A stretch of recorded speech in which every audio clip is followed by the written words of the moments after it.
bendahara desa memegang uang cukup banyak ini posisinya. Iya. Mungkin bisa ratusan juta kita tarik dibawa lah pastinya kan sistem 1 menit selesai. Luar biasa. Salah satu faktor pemimpin ini dia harus punya inovasi.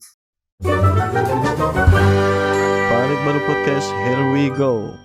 Halo teman-teman, pada kesempatan kali ini kita bertemu dengan Ketua APDESI Kecamatan Sungai Melayu Raya atau DBK APDESI, Pak Antonius. Terima kasih Pak atas kehadirannya untuk hadir di Parit Baru Podcast. Dan selanjutnya ada Pak Sekdes Jairan Raya. Jairan Jaya. Salah terus saya nih. Maaf ya Pak.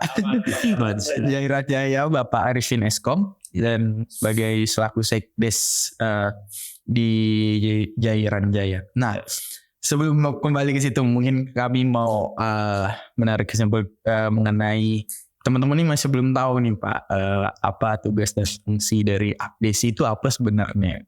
Ini pertama dulu dari Pak Antonius, bisa jelaskan apa tugas dan fungsi pokok dari APDESI.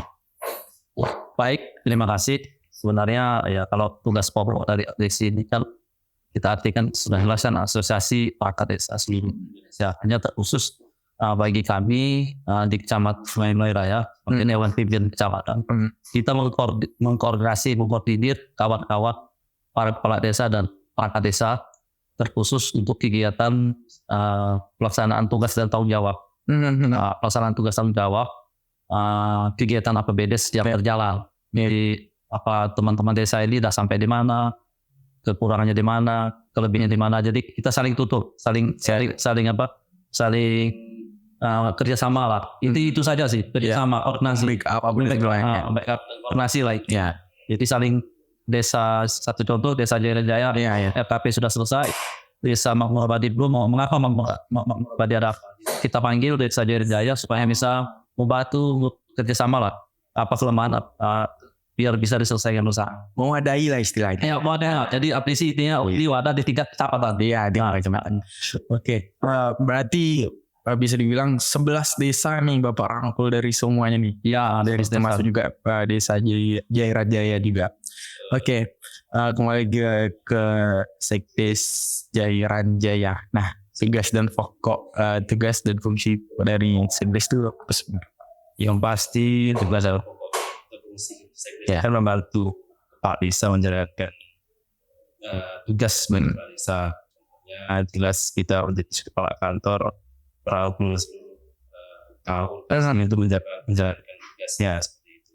Jadi misalkan program Pak Kades ini siapa yang menjalankan, ya melalui Sekdes dan juga Desa. Kan membackup simpang itu kan ini dalam kita dijelaskan di Jawa.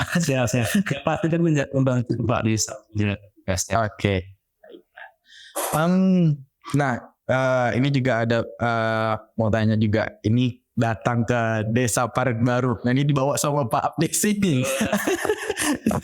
Dibawa sama Pak APDESI ini. Nah, ini kenapa melakukan kunjungan kerja ke Desa Parit Baru? Ada alasan tertentu atau memang kenapa gitu Pak? Boleh jelasin Pak? Oh baik, jadi mengapa kami kunjungan kerja ke Desa Parit Baru? Jadi kan berdasarkan aturan dan arahan dari pemerintah pusat bahwa dan lancar serta memudahkan transparansi dari selaku aparatur pemerintah desa sebagai pelayan publik di masyarakat supaya ada transparansi dan ada program CMS dan sesuai juga dengan peraturan bupati kami bahwa di tahun 2004 ini seluruh desa Kabupaten Ketapang ini sudah wajib melakukan sistem transaksi itu non tunai ada CMS.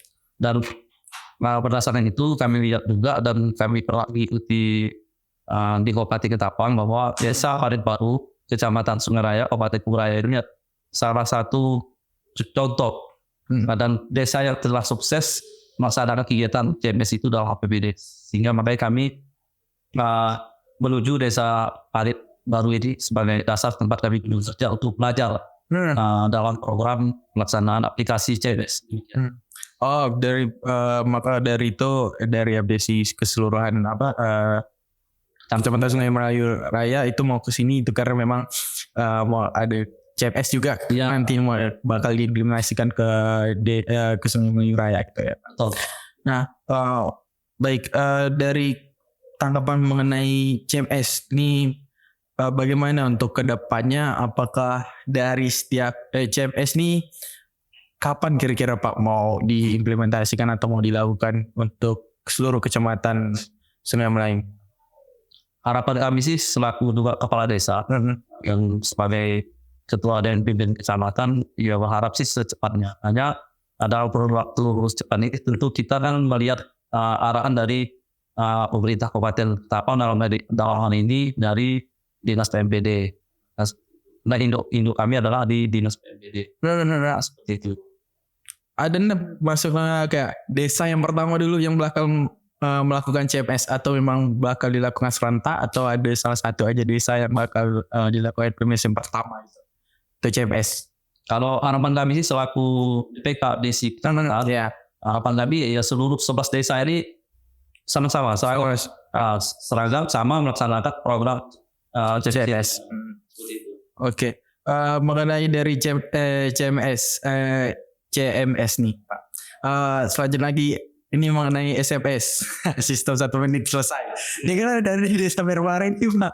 Apa kamu bakal mau ngambil SMS juga untuk diimplementasi ke desa? Menurut Bapak gimana? Menurut kami ya ini harus juga kami lakukan. Karena apa ini mempermudah pelayanan kami terhadap masyarakat atau terhadap publik. Maksudnya di masyarakat desa kami masing-masing lah di 11 desa ini. Seperti itu. Bakal mau diimplementasi Iya. juga selain dari CMS. Oke, baik Pak. Kita pindah lagi ke Pak Sengdes. Pak Sengdes ya. Nah, Pak Sengdes lumayan muda. Pak Sengdes ini katanya nampak masih muda, bukan Pak Jairan dari Pak Sri Jairan Jaya. Tanggapan mengenai CMS ini bagaimana Pak? Untuk ini di desa Jairan Jaya ini apakah bisa dilakukan untuk CMS dan juga SMS mungkin dan cara buat melakukan pertama kan perlu juga regulasi dan segala macam kan supaya masyarakat awam juga mengetahui hal CMS ini. Dari Bapak mengenai itu gimana Pak?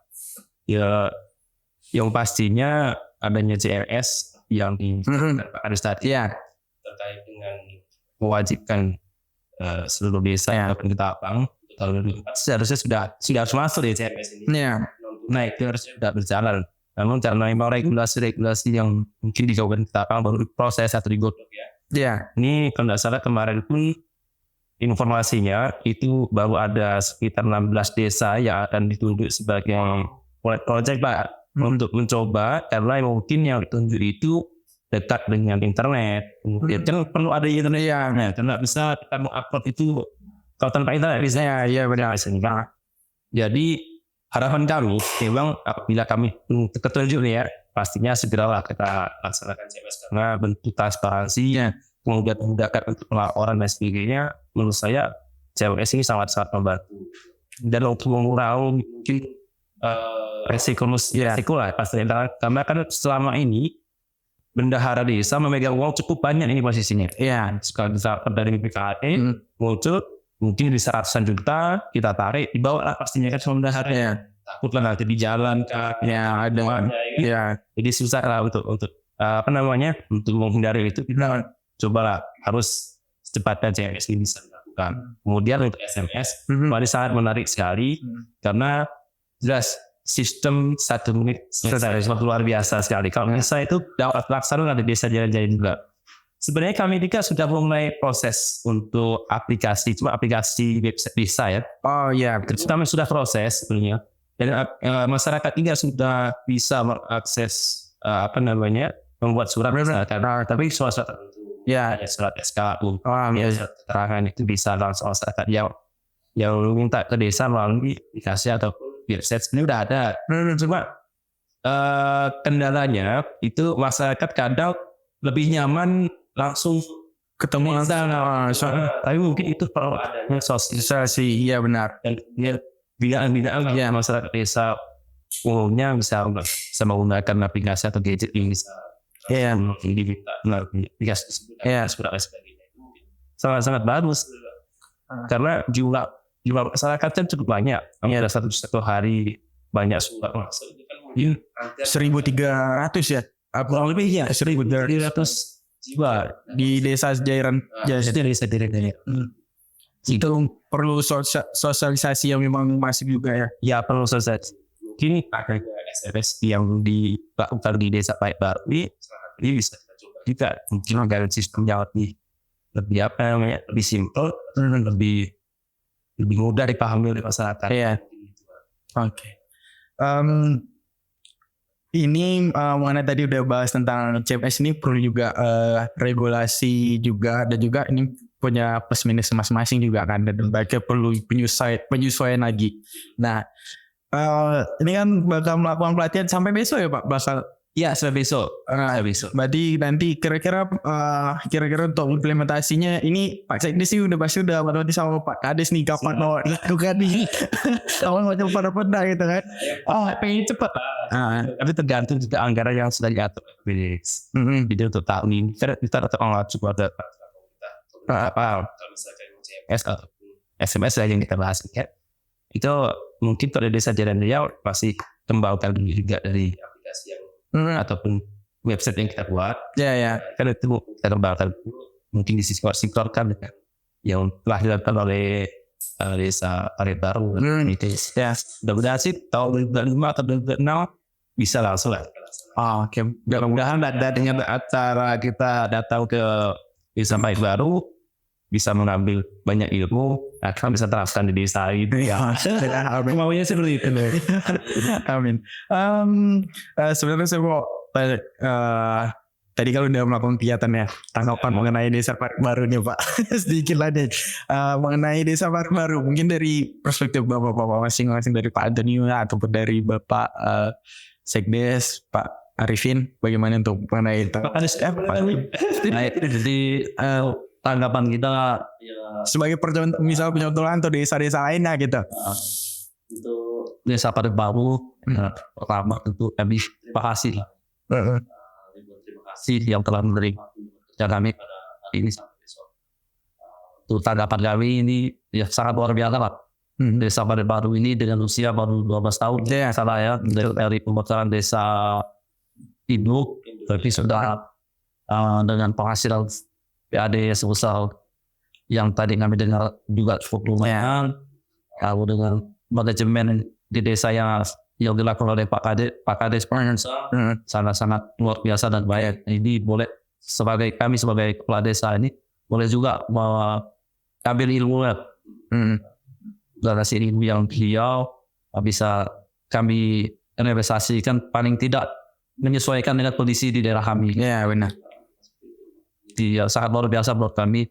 Desa Pahit Baru dengan usia 12 tahun sudah hebat inilah, kemampuan seperti ini. Amin. Dan ini menjadi desa Pahit Baru adalah menjadi contoh bukan sekalbat lagi kayaknya untuk program ini sudah Nasional. Jadi sangat bagi kami sangat luar biasa, sangat baik. Oke, dari Pak Sekdes ada sedikit. Waktu datang ke Pahit Baru luar biasa ya, kantor desanya maka dengan umur yang tadi dijelaskan Ya. 12 tahun luar biasa Pak dengan desa Pahit Baru. Kemudian kalau kita lihat di desa Pahit Baru seperti ini udah punya tempat untuk publikasi publikasi informasi desa, maksudnya punya podcast sendiri, kemudian punya aplikasi SMS dan sebagainya. Itulah mungkin kami yang dari desa Jalan Jaya khususnya Kecamatan Songoraya itu melihat kita tuh harus bisa juga seperti desa Pahit Baru. Walaupun kami di dulu ya Pak ya dengan keterbatasan internet, tapi alhamdulillah saat ini kami juga sudah mulai bisa mendatangkan internet. Serasa desa Pahit Baru luar biasa lah ini. Menjadi desa percontohan. Kami kemarin kenal desa Pahit Baru waktu launching itu CMS dari pemerintah. Bagi narasumber loh. Kades bersama Pak Bupati. Iya. Itu kan narasumber kami.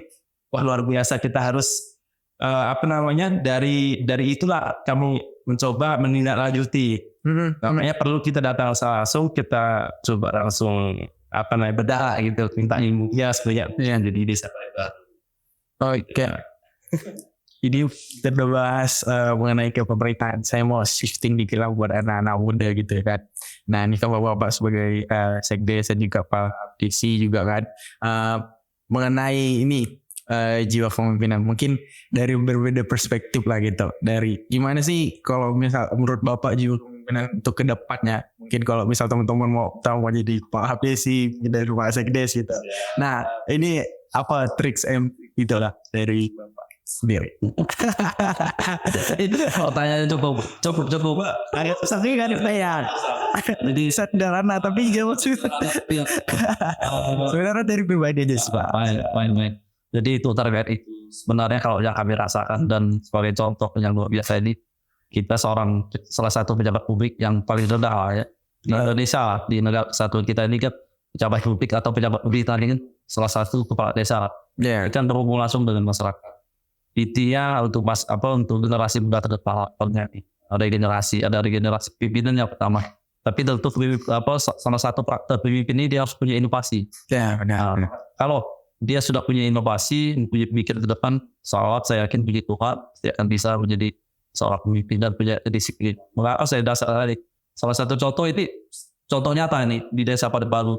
Dengan kepemimpinannya Pak Musa, kurang lebih 12 tahun Desa Padat Baru ini menjadi contoh seluruh desa untuk program inovasi beliau dengan CBS ini dengan transparansi keterbukaan pengelolaan dana ini sangat luar biasa. Ini salah satu inovasi menurut. Jadi ke depan harapan kami untuk generasi muda generasi selanjutnya paling tidak sebenarnya harus ada punya inovasi lah, pengembangan diri, pengembangan wilayah dan sebagainya.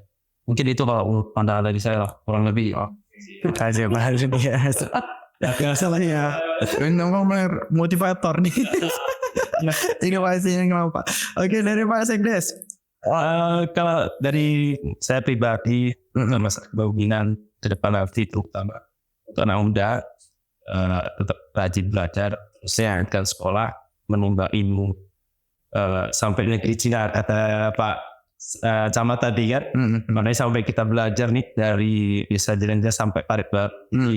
Sampai ke sini lah kita belajar. Jadi jangan sampai anak muda sekolah. Hanya tetap melanjutkan sekolah. Kemudian terus belajar. Nantinya desa ataupun pemerintahan itu memilih orang bekerja pasti melihat kualitas atau kualifikasi yang ada ya. Mungkin kan pemerintah yang sudah besar ini masih mencari pekerjaan ataupun pemimpin yang masih mau belajar lagi gitu. Padahal kan harus sesuai dengan kualifikasi yang dibutuhkan. Seperti mungkin sekdes kualifikasinya harus mungkin sarjana atau minimal SMA. Nah itu berarti kan kalau misalkan dia lulusan SMP otomatis jangan sampai lagi. Karena anak muda yang pada depan itu kalau bisa sekolah yang baik, kemudian bisa melanjutkan kuliah mungkin untuk pemerintah atau lebih jadi jalan seperti itu. Oke, terima kasih. Ini udah di bagian penghujung kita nih Pak. Terima kasih Pak Antonius, Pak Privin udah mau sharing-sharing mengenai pemerintahan dan juga jiwa kepemimpinan. Terima kasih sekali lagi Pak untuk sharingnya. Kalau itu nanti datang lagi ke Wadana kita bareng-bareng kita berlanjut ke part 2. Oke, kita lanjut ke video selanjutnya.